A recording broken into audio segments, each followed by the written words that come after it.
Welcome to Startuprad.io, your podcast and YouTube blog covering the German startup scene with news, interviews, and live events. Hello and welcome everybody. This is Joe from Startuprad.io, your startup podcast and YouTube blog from Germany. Right now I'm here in lovely Frankfurt. We are at the very fancy, plush new Bahnhofsviertel, which is the area around the central station of Frankfurt, which used to be a very red light district and is now in the conversion from a red light district into a fancy startup and finance hub and area. I do have Susha here with me. Hello, welcome. Namaste. Thank you. And we're here to talk a little bit about you, as well as your achievements as an entrepreneur in the past and your current startup, which, as everybody could guess, you are founding in Frankfurt. Yes. So, can you introduce yourself to our viewers? Sure. My name is Suhas Patel. I have been living in Germany for 14 years and I'm basically a technology person. So I started my journey with computer science as an engineering background and masters in mobile and telecommunications. I worked for R&D departments for companies like Qualcomm and Intel for quite a long time.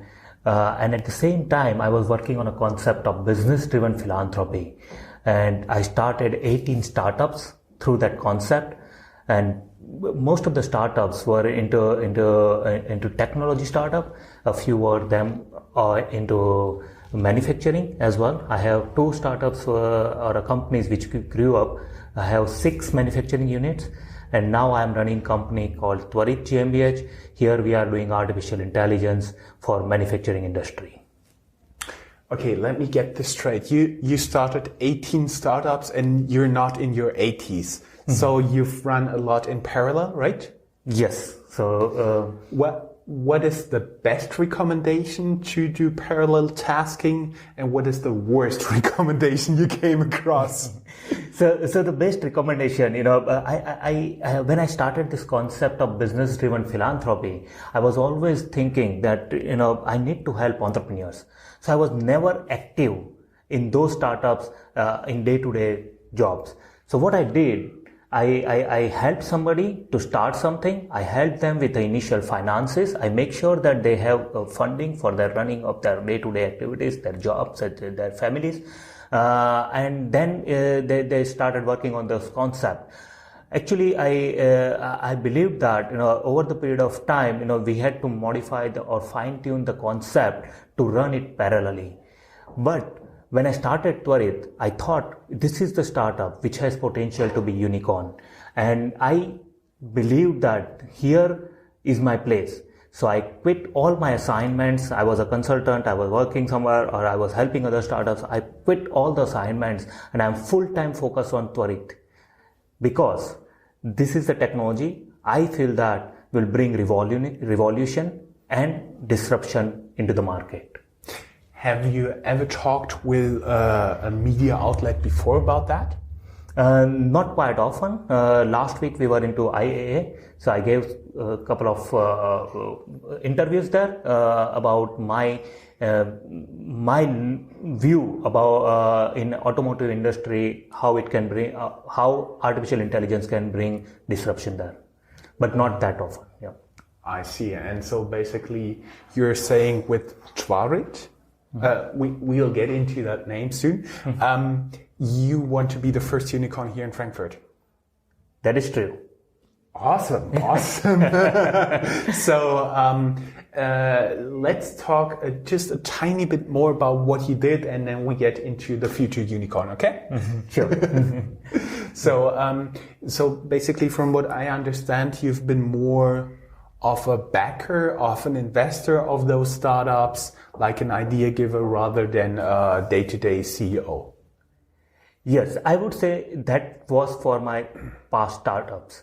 So I learned that in those startups, the CEO has to be very much active and proactive to run the startup to make it to the unicorn level. And that is the experience which I am bringing from old startup. What I did, in those startups are learnings. Those learnings I'm applying here. I'm saying that 18 startups which I started, but not all of them are successful. 70% of the startup I had to close down. I had 2 exits, but 1 bankruptcy as well. So I had a very nice experience, 360-degree view of startups before I started working in Tvarit. When I started working in Tvarit, I thought that every single second of my life is dedicated to Tvarit because there is a lot of potential. There is a lot of need for such a product. There is no other product is available. And we are focused into research and development to bring value to the industries, starting from Germany, where it is a base for manufacturing and sensor data.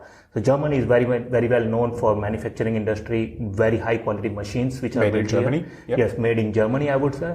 And here, if you see, B2C startup, those startup are. I'm talking about AI startup. So consumer AI is into US and into China. But there is a very high potential for Germany to stand up into the market and say that we are the market leader into high quality machineries. At the same time, we bring the technology into artificial intelligence and give it to the world with a very high quality machinery and combined with artificial intelligence. That definitely makes sense if you have the machines learning to work together more efficiently. Yeah, that totally makes sense. And let us get a little bit into Tvarit.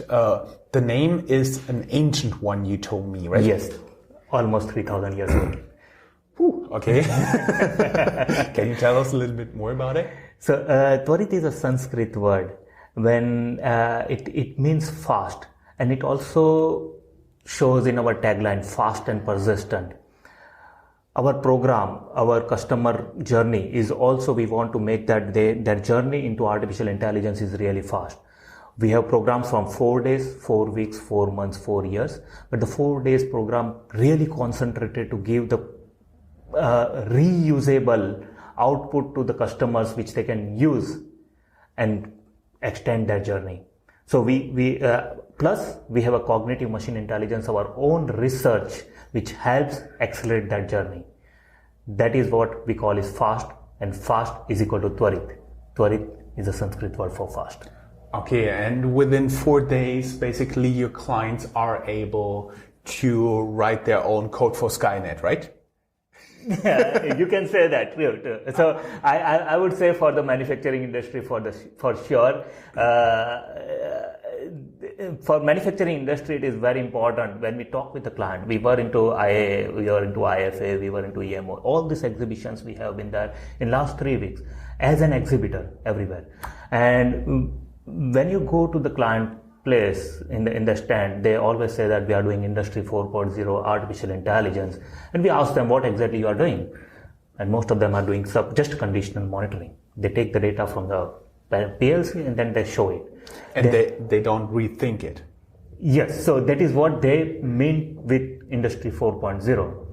What we are planning to bring is providing the analytics on top of that condition monitoring, so that they take the future decision very easily and very fast. I see. And how is your product like constructed? When I have something in mind like this, I was thinking about toys where you can stack the wood toys on one another or something. Is it working like that? Yeah, so we have 2 parts of our product. One part is the software. Software can be used by any CXO level people or marketing people. They do not need to have a data science background. So and then there is a platform where the data scientist from that company can start building their own code and do feature engineering on top of that. So the product is built in a way which gives the flexibility to not to write code, to do feature engineering on top of it. So it's like complete platform. Okay, when I understand it right, like you give the analysts ability to code AI and the level on very top of the company to basically get all the reports. True. So okay, and what kind of coding knowledge does the analyst who's actually doing it need? So if we go to the in a software part, they do not need any coding skill required. So they can directly connect their data source, and we can help them within 30 minutes to connect their data source and start getting analysis. So software, they do not require any expertise of coding. But when we go to the platform, when they do want to have their own certain features they want to write, then they need to have expertise into Python or R or Spark, basically. Yeah. Mm-hmm. I see. And where do you differentiate yourself with Tvarit from all your competitors? There are if you see, the competitors are always there, and it's a healthy thing. But the research what we are doing is differentiating from our competitors. The research, we are basically the research oriented company. We make sure that when we work with a client, we give them value, and this value is in terms of patent. We guarantee that when we work with a client for more than 4 months, then we guarantee one patent, which is specially for their machinery, combined with our artificial intelligence. We file together with them. So research is our niche, which we do with the client. Yeah. And do you charge additionally for the patent, or is it just included in the usual offer? It is included in the usual offer. So you're not only going to generate a unicorn, but also a patent machine. Yes, I actually that is quite interesting. If you see, the whole market, the world market, around 20-30% patents are coming from China, or 30% or 30-35% from USA into the space of artificial intelligence. But there are like 3% patent coming out of Germany. There is a lot of research happening here. We are working with Campus for Artificial Intelligence, and they say that we have potential to be SAP of artificial intelligence, because we can give 360-degree view of the whole manufacturing unit. Our aim, when we work with German client here, because we are a German company and we are proud to be German company, we want to make sure that more and more patents, which is happening in the research that comes into the market, and number of patents coming out of Germany is increased, and that is a motto and a vision for us. We are working with TU Darmstadt, the professors from TU Darmstadt to do research. And there are a couple of more universities which we are working to make sure that the more and more patents coming out of the Germany, which can be utilized into industries. Mm-hmm. Mm-hmm. And going a little bit back to your company, to your platform. So basically, how would I imagine it as a client? You come in, you have like a computer, mm-hmm. you put it in the data center, you plug it in, and it starts running? I would say it's not that easy. I would say we need to configure it as well. We need to connect their data source. But if they have their data into Amazon Web Services, they can directly use it. We are also talking with Microsoft, and they are very much interested to put our product in their platform, so that it will be available on Microsoft platform as well. Siemens Mindsphere is also our partner, so they will be selling our product from Mindsphere platform. IBM, we are working. If somebody do not want to send their data into cloud, then they can have on-premise solution with IBM, where our solution is very much tested with them, and they can use IBM as well. So basically, bottom line is you're working with almost all of the cloud providers, as well as you can have on-premise solutions, right? Yes, that is true. Is there like a presentation, like a video or something, which people who are now interested mm-hmm. in the product can see, that we can link underneath the interview? Yeah, sure. I will send it across. So everybody who sees this and is interested, go down here in the show notes, and you'll most definitely see a presentation of the software. So basically, now we talked a little bit what your product is, how do you set up, and where are the benefits of the client. So what do you see they can twist out mm-hmm. of your tool, what will be a benefit for them? What is your insight you can help with?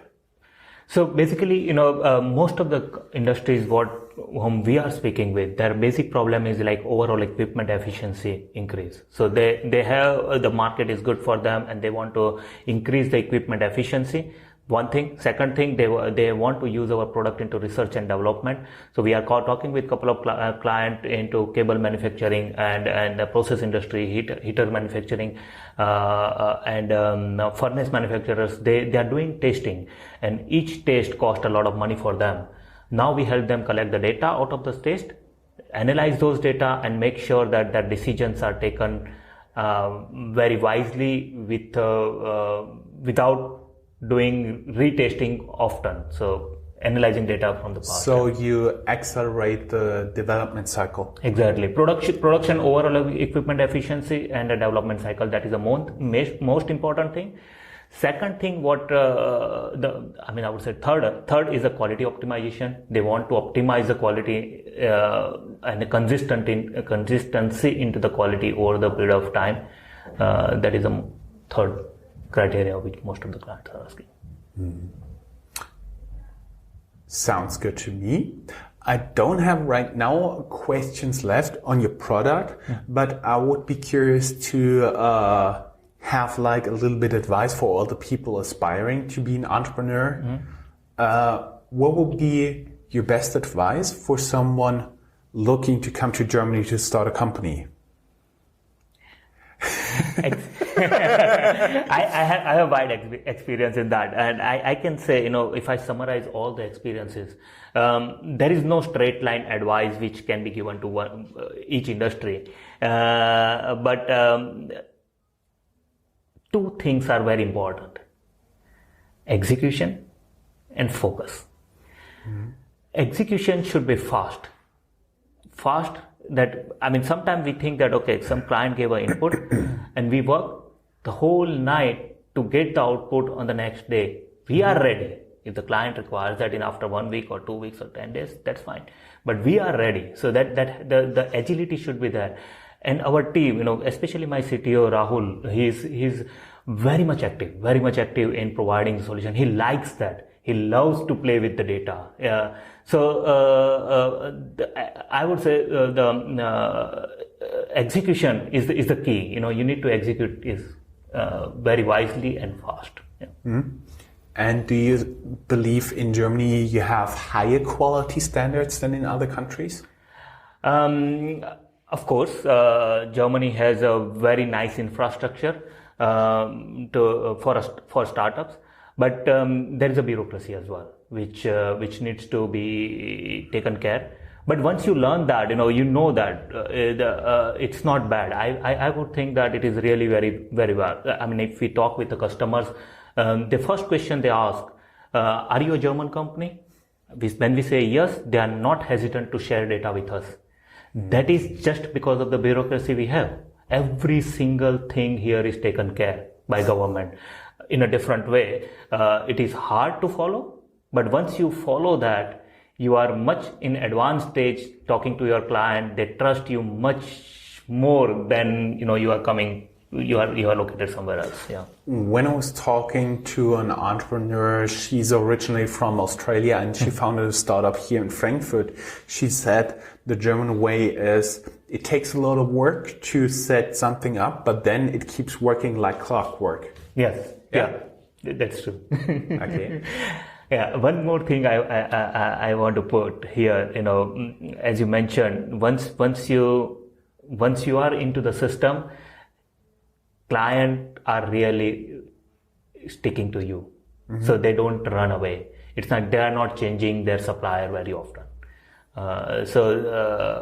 It's very easy. Entry barrier is high, but once you are in, you are in. So you just need to take care of the quality. Very loyal customers. Exactly, very loyal customers.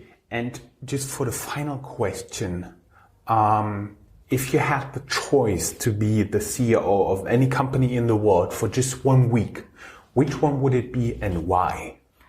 Google. I like the way the company is run, the way it is bringing innovation, the way they are bringing and they are taking care of employees and the environment. I really like Google as a company, which I'm thinking to take even my company in that direction. Not only money, but the value which is created in the society by entrepreneurship. I think Google has created that value. Great. Yeah. Thank you very much. All the best. Keep us updated. Yeah. And thumbs pressed, as we do in Germany. Others do finger crossing, but we press thumbs. Thank you very much, Joe. It is a pleasure talking to you. My pleasure. Yeah, thanks.